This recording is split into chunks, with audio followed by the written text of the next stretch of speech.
السلام علیکم ورحمۃ اللہ وبرکاتہ۔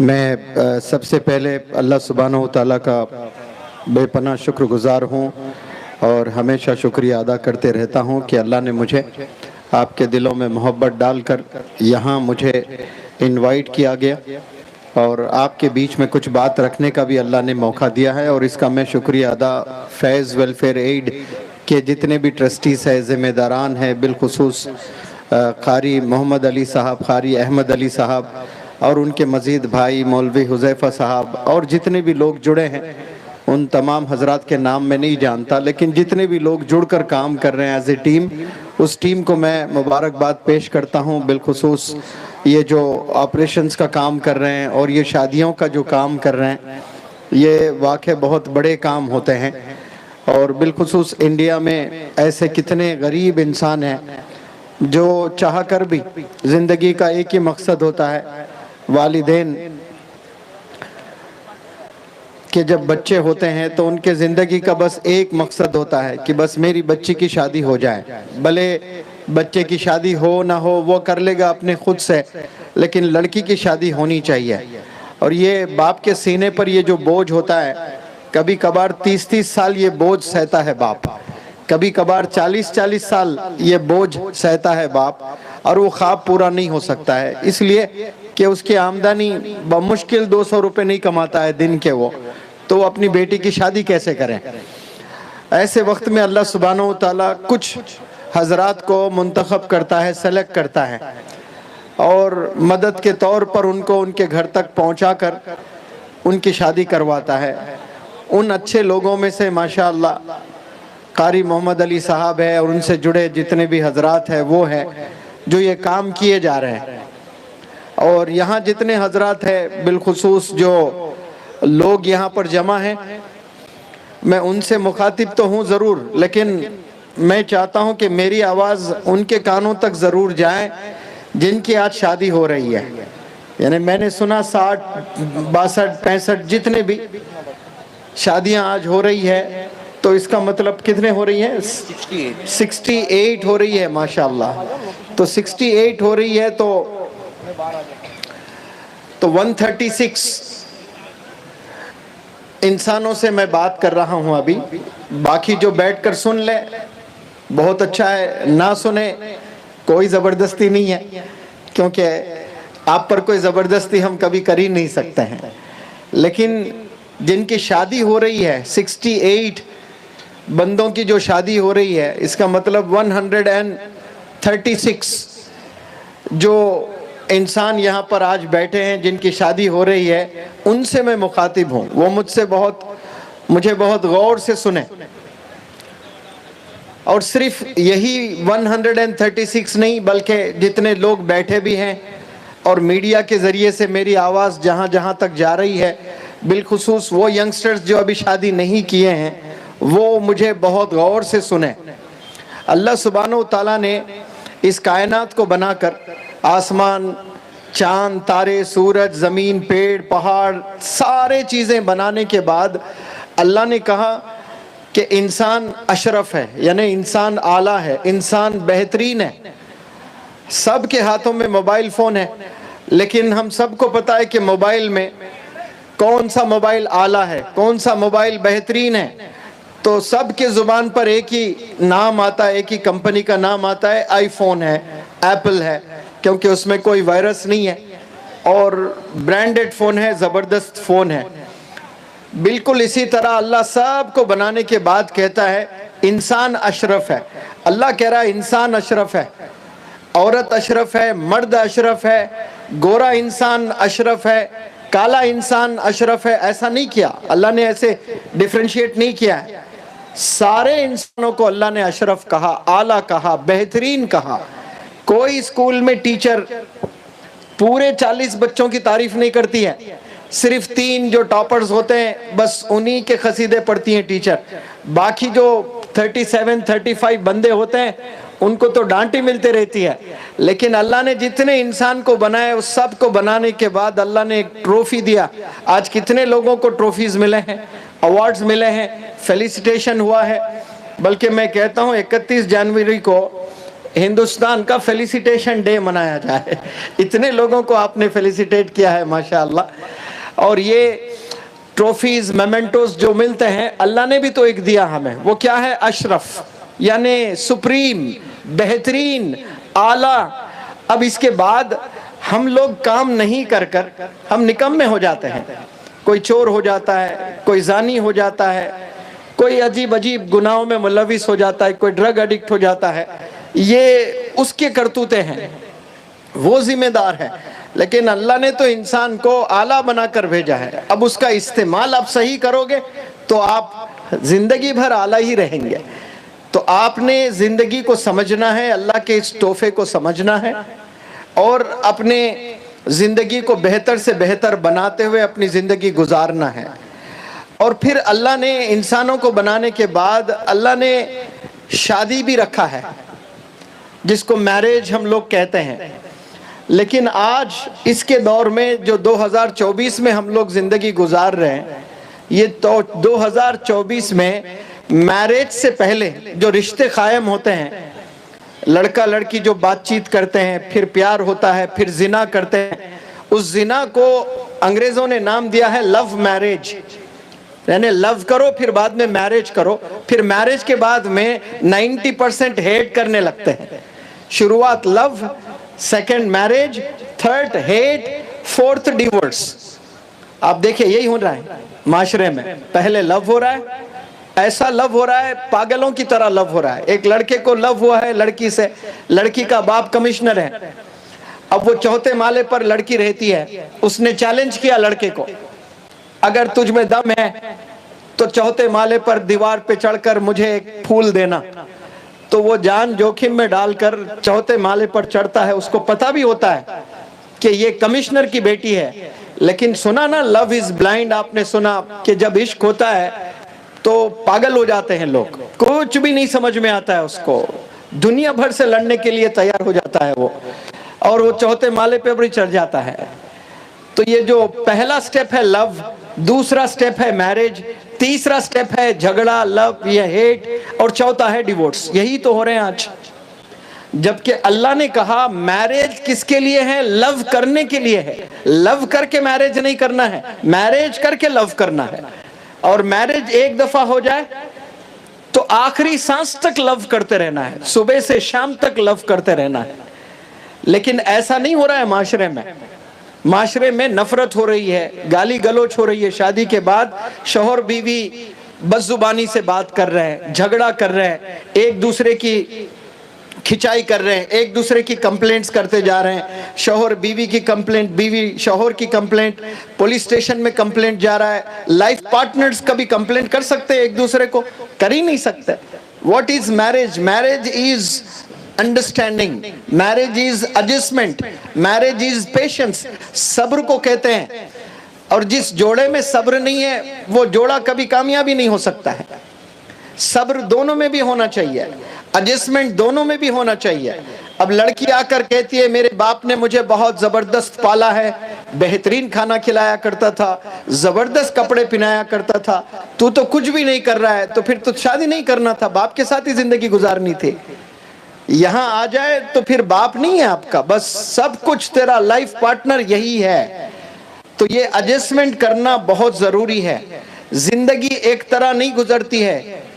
بالخصوص لڑکیوں سے اگر میں مخاطب کروں, دلہنوں سے میں بات کر رہا ہوں, تو دلہنوں کے لیے میرا میسج ہے کہ جیسے آپ اپنا گھر چھوڑ کر ایک نئے گھر میں آپ تشریف لے آتے ہیں تو ساری چیزیں نہیں ہوتی ہے. سمجھنا کہ آپ نے ایک جنم لیا ہے اور نئے طور پر, کیونکہ جو زندگی آپ کی اپنے والدین کے ساتھ گزری وہ بالکل الگ. جیسے دن 24 گھنٹے کا ہوتا ہے تو اس میں دو پارٹس ہوتے ہیں, ایک اندھیرا ایک اجالا.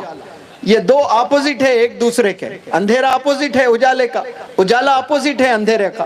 بالکل اسی طرح اپنا گھر چھوڑ کر آپ جب سسرال میں آتی ہیں تو آپ وہ چیزیں ایکسپیکٹ نہ کریں جو آپ کے ساتھ ہوا کرتا تھا گھر میں.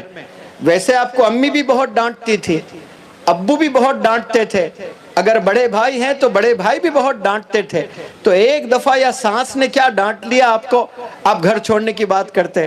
ایک دفعہ آپ کو آپ کے ہسبینڈ نے کیا ڈانٹا, تو آپ اپنے ہسبینڈ کو چھوڑنے کا ارادہ کر لیتے ہیں، جبکہ آپ کے باپ نے بہت دفعہ ڈانٹا. کیا آپ نے گھر چھوڑ کر کبھی بھاگا؟ آپ کے امی نے آپ کو بہت دفعہ مارا بھی، کیا آپ نے گھر چھوڑ کر کبھی گئی ہیں؟ کبھی نہیں گئی، وہی گھر میں پڑی رہی ہیں آپ. لیکن یہاں ساس نے کیا ایک بات بولی ہے، بس ہنگامہ مچا دیتے ہیں. تو وہاں بھی جا کر اپنے ہسبینڈ کے والدین کو اپنے ماں باپ سمجھ لیں اور دل سے سمجھیں، تو انشاءاللہ کوئی دراریں نہیں آئیں گی رشتوں میں. صرف ماننے کی بات ہے کہ آپ نے ماننا ہے. ابھی ممبئی میں میں نے ایک لیکچر دیا، رفیق دودھوالا صاحب کے بھانجے ڈاکٹر ساجد صاحب، شاہد بھائی اور ان کی امی ماشاءاللہ 18 سال سے دینیات کا کام کر رہی ہیں. تو 7,000 مستورات بیٹھی تھی میرے لیکچر میں، 7,000. وہ 7,000 میں سمجھتا ہوں کہ 4,000 تو لڑکیاں تھیں جن کی شادی نہیں ہوئی تھی. تو میں نے سارے لڑکیوں سے ایک سوال کیا. وہ سوال کیا کیا، اور دلہنوں سے بھی میں سوال کر رہا ہوں. میں نے ان سے سوال کیا کہ مستقبل میں یعنی فیوچر میں کیا آپ لوگ شادی کرنا چاہتے ہیں؟ ہاتھ اٹھائیے. تو قاری صاحب ایک بھی لڑکی ہاتھ نہیں اٹھائی. پھر میں نے کہا یہ سنت ہے. اماں عائشہ نے شادی کیا آپ صلی اللہ علیہ وسلم سے، فاطمہ رضی اللہ تعالیٰ عنہ نے شادی کیا حضرت علی سے. اب بتاؤ پیارے بچیوں، مستقبل میں شادی کرنا چاہتی ہیں؟ تو 4,000 بچیاں سب ہاتھ اٹھائے. پھر میں نے دوسرا سوال کیا کہ شادی اب ہو گئی آپ کی، مانو سب کی شادی ہو گئی ہے، کیا آپ لوگ جنت میں جانا چاہتے ہیں؟ میرا سوال بھی ختم نہیں ہوا، 4,000 ہاتھ اٹھ گئے اوپر. پھر میں نے تیسرا سوال کیا، اب بتاؤ چونکہ آپ نے فیصلہ کر لیا جنت میں جانے کا، تو اکیلے جانا چاہتی ہیں یا اپنے ہسبینڈ کے ساتھ جانا چاہتی ہیں؟ اکیلے جانا چاہتی ہیں تو 1 ہاتھ اٹھائے، ہسبینڈ کے ساتھ جانا چاہتی ہیں تو 2 ہاتھ اٹھائے. تو سوال ختم بھی نہیں ہوا، 2 ہاتھ اوپر اٹھا دیے سب لوگ. میں نے کہا اب ہے فائنل میچ، آخری سوال ہے. اب اس سوال کا جواب دیں کہ آپ کے ہسبینڈ کی جنت کہاں ہے؟ آپ کے ہسبینڈ کی جنت کہاں ہے؟ تو دھیرے دھیرے جواب آنے لگے کہ میرے ہسبینڈ کی جنت میرے ہسبینڈ کے ماں کے قدموں میں ہے، یعنی میری ساسو ماں کے قدموں میں ہے. تو پھر آپ کے ساسو ماں کے قدموں کو آپ کیسے ڈیفائن کرو گے؟ میں نے پوچھا، کوئی جواب ہی نہیں دے رہے. میں بولا گیٹ وے آف ہیون ہے. وہ کیا ہے؟ گیٹ وے آف ہیون ہے. آپ ہسبینڈ کے ساتھ جنت میں جانا چاہتی ہیں تو پھر ہسبینڈ کی جنت کدھر ہے؟ ہسبینڈ کے ماں کے قدموں میں ہے. تو پھر میں نے کہا اسلام اجازت ضرور دیتا ہے آپ کو کہ اپنے ہسبینڈ کے ساتھ علیحدگی میں الگ سے رہیں. ضروری نہیں کہ آپ ساس سسر کے ساتھ رہیں. یہ انڈیا میں کلچر ہے، رہ رہے. اللہ ہر چیز کو مانتا ہے، دیکھنے والا ہے، نیتیں جانتا ہے. You have absolute right to live your independent life. آپ اکیلے اپنی زندگی گزار سکتی ہیں ہسبینڈ کے ساتھ میں. دلہنوں کے لیے میسج ہے، لیکن آپ کبھی اپنے ہسبینڈ کو اس کی ماں سے دور نہیں کر سکتی ہیں. اگر آپ اپنی ہسبینڈ کو اپنے ماں سے دور کر رہی ہیں تو گویا آپ اپنے ہسبینڈ کو جنت سے دور کر رہی ہیں. کیونکہ اللہ صاف صاف کہتا ہے کہ والدین ناراض تو میں ناراض. اگر آپ کے ہسبینڈ ہیرو ہیں جس کے ملین فالوورز نہیں ہیں، 850 کروڑ فالوورز ہے، سمجھ جائیں اس دنیا میں لوگ کتنے ہیں؟ 850 کروڑ ہے. اس سے زیادہ فالوورز تو نہیں ہو سکتے نا؟ ہو سکتے ہیں کسی کے؟ سوشل میڈیا پر کوئی ایک بندہ بھی اس روح زمین پر نہیں ہے آج جس کے 850 کروڑ فالوورز ہو. لیکن مان کر چلتے ہیں کہ ایک دلہن ہے اور اس کا جو دلہا ہے وہ دلہا ایسا بہترین ہیرو ہے جس کے 850 کروڑ فالوورز ہیں. نہ جو رونالڈو کے ہیں، نہ ویراٹ کوہلی کے ہیں، نہ کوئی پریزیڈنٹ کے ہیں. لیکن آپ کے دلہے کے ہیں، بہت بڑا سیلیبریٹی ہے. لیکن 850 کروڑ میں 2 ایسے شخصیات ہیں جو آپ کے ہسبینڈ سے ناراض ہے، اور وہ 2 کون ہیں؟ آپ کے ہسبینڈ کے والدین، پیرنٹس ہیں. تو پھر اللہ کہتا ہے کہ سب تجھ سے راضی ہو سکتے ہیں لیکن میں تجھ سے راضی نہیں. اس لیے راضی نہیں کیونکہ تیرے والدین تجھ سے راضی نہیں ہیں. تو تو جتنا بھی محبت کرنا ہے تیری دلہن سے کر لے. کیا کیا کھلانا ہے تو کھلائے، کیا کیا پلانا ہے تو پلائے، اپنے دلہن کو گھمائے. لیکن ایک سوال آپ پر ہمیشہ منڈراتا ہے کہ کیا میرے والدین مجھ سے خوش ہیں؟ یہ روز سوال کرنا ہے ہر بندے کو. اس بندے کی عمر اگر 60 سال بھی ہے، اس کے والدین کی عمر 90 سال ہے، تو وہ 60 سال جس کو ہم بوڑھا کہتے ہیں، وہ 60 سال بوڑھے کو بھی یہ سوچنا پڑے گا روز، کیا میرے والدین مجھ سے خوش ہیں، مجھ سے راضی ہیں؟ جواب یس آتا ہے تو آپ اطمینان بخش زندگی جی سکتے ہیں. جواب اگر نو آتا ہے تو خلاص پھر آپ کو جنت نصیب نہیں ہے. اللہ صاف صاف کہتا ہے کہ والدین راضی تو میں راضی. 850 کروڑ آپ کے ایڈمائررز ہیں، آپ کے دیوانے ہیں، آپ کے فالوورز ہیں، صرف 2 ناراض ہے تو اللہ نے کہہ دیا میں بھی ناراض. تو یہ دلہن کی ذمہ داری ہے. اگر آپ چاہتی ہیں اپنے ہسبینڈ کو جنت میں لے جانا، make sure that your husband loves his parents.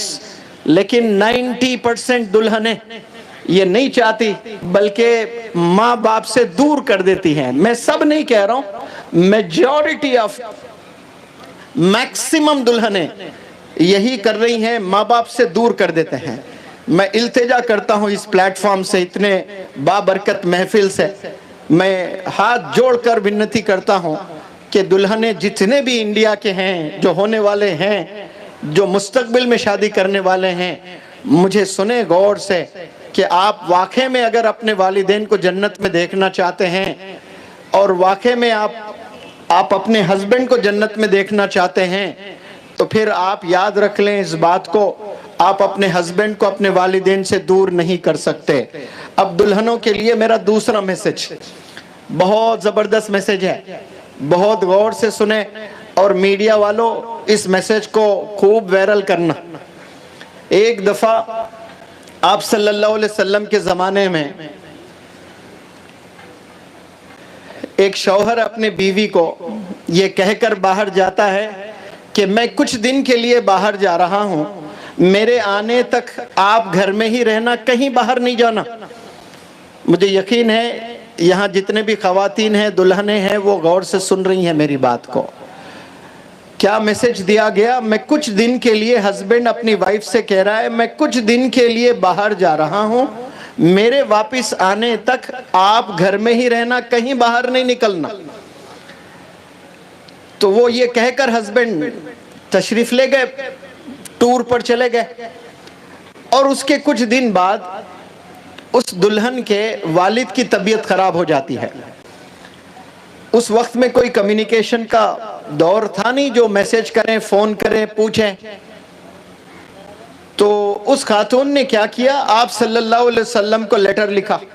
Letter لکھ کر یہ کہا کہ میرے ہسبینڈ نے ایسا تاکید کی ہے، منع کیا مجھے باہر جانے کو، لیکن ایک سچویشن آیا ہے.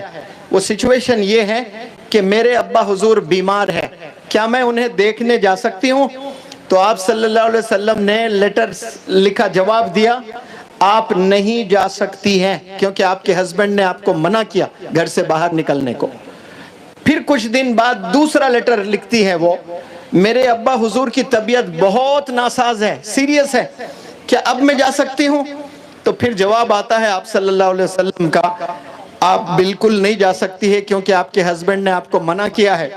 پھر کچھ دن کے بعد ایک غمزدہ لیٹر لکھتی ہے وہ دلہن کہ my dad is no more، میرے ابا حضور ابھی اس دنیا میں نہیں ہے، انتقال فرما گئے، کیا اب میں جا سکتی ہوں؟ تو آپ صلی اللہ علیہ وسلم جواب لکھتے ہیں کہ آپ ابھی بھی نہیں جا سکتی ہے، کیونکہ آپ کے ہسبینڈ نے آپ کو اجازت نہیں دی گھر سے باہر نکلنے کی. پھر کچھ دن بعد آپ صلی اللہ علیہ وسلم کا لیٹر آتا ہے. دلہنوں جتنے بیویاں ہیں سن لو کہ نبی، لاڈلے نبی نے میسج دیا پورے دلہنوں کو. آپ نے ایک لیٹر لکھا اس دلہن کو کہ آپ نہ جا کر اپنے والد کے موت پر آپ نے اپنے ابا حضور کی مغفرت کروا دی ہے. ماشاءاللہ کہے سبحان اللہ. صرف ہسبینڈ کی بات سننے سے وہ دلہن کس کو جنت میں بھیج رہی ہے؟ مغفرت کا مطلب کیا ہے؟ سارے گناہ معاف، سیدھے جنت میں بغیر سوال جواب کے. صرف ہسبینڈ کی بات سننے کی وجہ سے باپ کی مغفرت ہو گئی ہے. کس کی مغفرت؟ باپ کی مغفرت ہو رہی ہے. یہ درجہ رکھا ہے. اس لیے علماء حضرات میں بتائے کہ سجدہ کرنے کا حکم اگر ہوتا